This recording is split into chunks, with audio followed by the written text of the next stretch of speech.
mahasiswa Pendidikan Akuntansi A 2018 Universitas Negeri Medan. Nah, di sini saya akan memberikan sedikit penjelasan mengenai konsep dasar audit manajemen. Konsep dasar audit manajemen. Kita tentunya sudah pernah mendengar audit manajemen. Untuk lebih mengetahui apakah itu audit manajemen, tentunya kita harus mengetahui apa pengertian dari audit manajemen. Nah, audit manajemen itu terdiri dari dua suku kata. Yang pertama adalah audit dan yang kedua adalah manajemen. Nah, audit sendiri artinya adalah peninjauan kembali data-data konkret dari sebuah laporan agar akurat.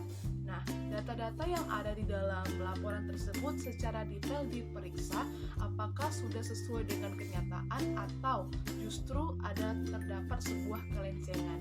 Nah, kemudian suku kata yang kedua adalah manajemen. Manajemen adalah suatu proses perencanaan, pengorganisasian, pergerakan, pengawasan ataupun pengendalian untuk mencapai tujuan yang sudah ditentukan.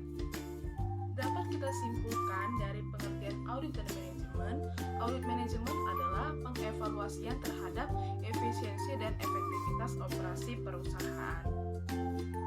Dalam konteks audit manajemen, manajemen meliputi seluruh operasi internal perusahaan yang harus dipertanggungjawabkan kepada berbagai pihak yang memiliki wewenang yang lebih tinggi.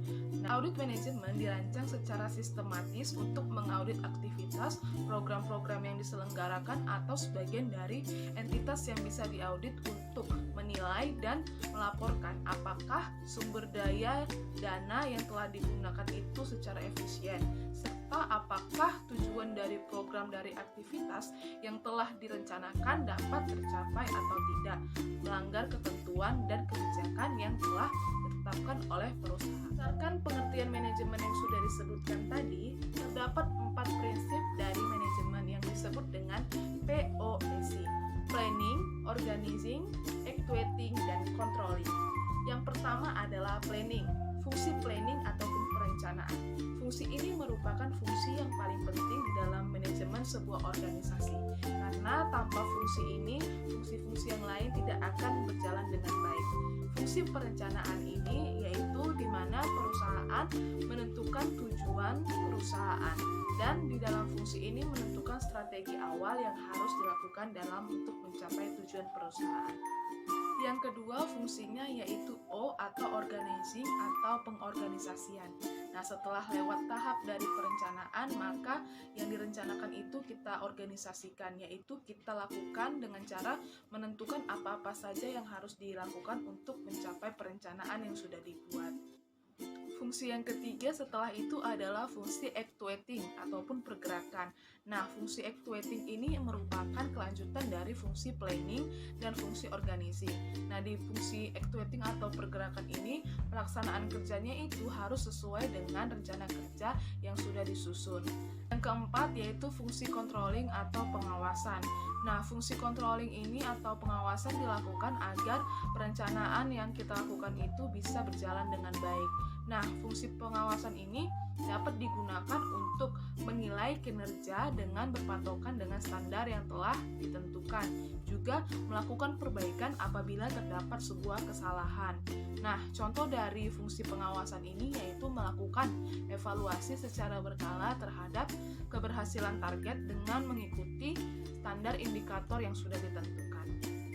Terdapat 3 komponen di dalam POEC atau Planning, Organizing, Actuating, dan Controlling. Nah, 3 komponen itu yang pertama adalah sumber daya manusia. Nah, sumber daya manusia ini merupakan aset penting dalam perusahaan. Yang kedua ada informasi dan yang ketiga ada teknologi. Tujuan audit ialah untuk memastikan beberapa hal. Yang pertama, penyajian informasi akuntansi yang berkualitas. Jadi, penyajian informasinya itu harus sesuai dengan standar akuntansi yang berlaku atau PSAK. Nah, yang kedua adalah untuk memastikan terjaganya keamanan aset perusahaan. Jadi, aset-aset perusahaan itu harus dijaga dengan baik agar tidak terjadi suatu kerusakan ataupun kehilangan. Yang ketiga adalah untuk memastikan berjalannya operasi secara efisien. Nah, yang keempat, untuk memastikan ditaatinya ketentuan atau peraturan dan kebijakan perusahaan. Jadi, audit ini juga menilai apakah perusahaan sudah menaati peraturan-peraturan ataupun ketentuan yang sudah ada di dalam perusahaan. Berikutnya yaitu mengenai hubungan dan fungsi yang ditimbulkan dalam audit manajemen. Nah, sebelum kita mengetahui bagaimana hubungan dan fungsi tersebut, kita harus terlebih dahulu mengetahui mengenai teori keagenan. Menurut dari Scott pada tahun 2015, teori keagenan yaitu hubungan ataupun kontrak antara prinsipal dan agen, di mana prinsipal adalah pihak yang memperkerjakan agen agar melakukan tugas untuk kepentingan prinsipal, sedangkan agen adalah pihak yang menjalankan kepentingan prinsipal. Berikut merupakan organisasi audit internal dari satu perusahaan. Berdasarkan teori keagenan tadi, pihak pertama di sini adalah internal audit auditor. Lalu pihak kedua di sini adalah direktur keuangan, di mana direktur keuangan ini bertindak sebagai agen.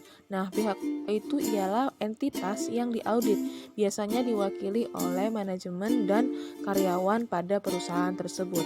Lalu untuk pihak yang ketiga yaitu entitas yang memerlukan pertanggungjawaban dari entitas yang diaudit.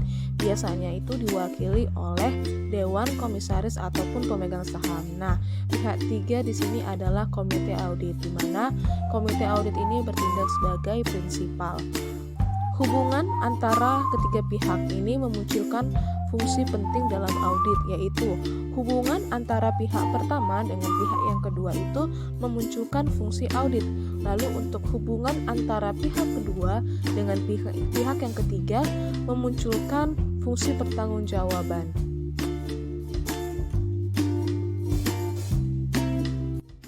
Dari definisi yang telah dikumpulkan, maka dapat kita temukan beberapa karakteristik pemeriksaan manajemen. Yang pertama, memberikan informasi tentang efektivitas, efisiensi, dan ekonomisasi operasional perusahaan pada manajemen. Yang kedua, yaitu penilaian efektivitas, efisiensi, dan ekonomisasi didasarkan pada standar-standar tertentu. Yang ketiga, audit diarahkan kepada operasional sebagian atau seluruh struktur organisasi. Yang keempat, audit ini dapat dilakukan oleh akuntan maupun bukan akuntan. Dan yang terakhir, hasil audit manajemen ini berupa rekomendasi perbaikan kepada manajemen.